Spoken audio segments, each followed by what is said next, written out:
لیکن امروز من مجبور شدم که در باب خانه‌داری هم صحبت کنم، زیرا در باب خانه‌داری حتی ضعیف ها آمدن در نزد من شکایت کردن که امروز جوان ها چنان به آداب شدن که همون برنامه های تلویزیونی غربی را در خانه‌داری استفاده کرده ایستادن.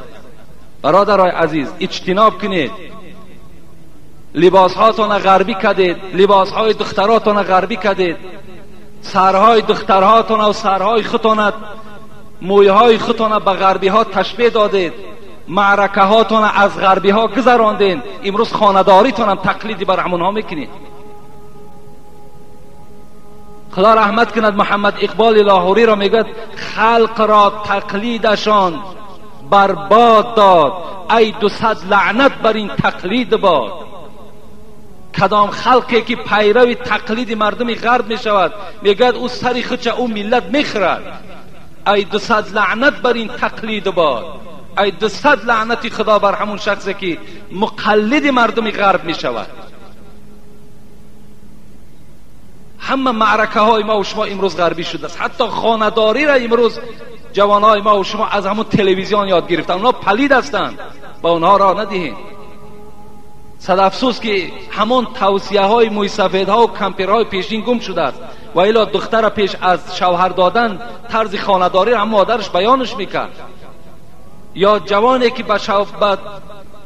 برای زن گرفتن تیاری میدید، برای او پدرش بود یا یک مرد خیرتمند برای آگاه میکرد که فرزند من این گونه با زن خود معامله کن. نه امروز دستورهاتی که امروز در تلویزیون برای ما و شما برآمده است. اینا همه حرام، اینا رو نظر کردنشون حرام است. کجا با وقتی که شما در زندگیتون استفاده میکنید؟ چی به حیایی است؟ وقتی این صحبت من در نزد یک قوم کردم، یک بچه بگیم نافهمی گمراه میگوید من از زبان یک داملا شنیدم که گفت که زنهای شما کیشدار شما هستن، هر خیلی که میخواین کیش کردن بگیرین. خداوند در قرآن میگوید استعیذ بالله نساؤکم حرث لکم فأتوا حرثکم ان شئتم. در اصل خدا میگوید که نساؤکم حرث لکم، زنهای شما مزرعه شما هستند، کیشدار شما هستند. فأتوا حرثکم ان شئتم، کیش کنین در زمین خود هر گونه‌ای که میخواهید.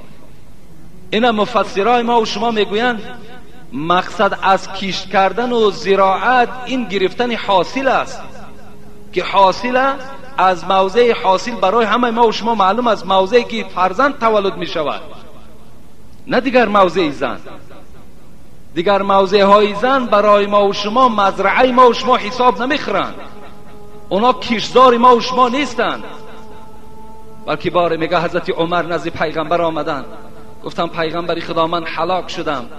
گفتن چگونه هلاک شده ای عمر؟ گفت در وقت خانه‌داری بار ما کج گرفتم. رسول اکرم گفتن اقبل و ادبر.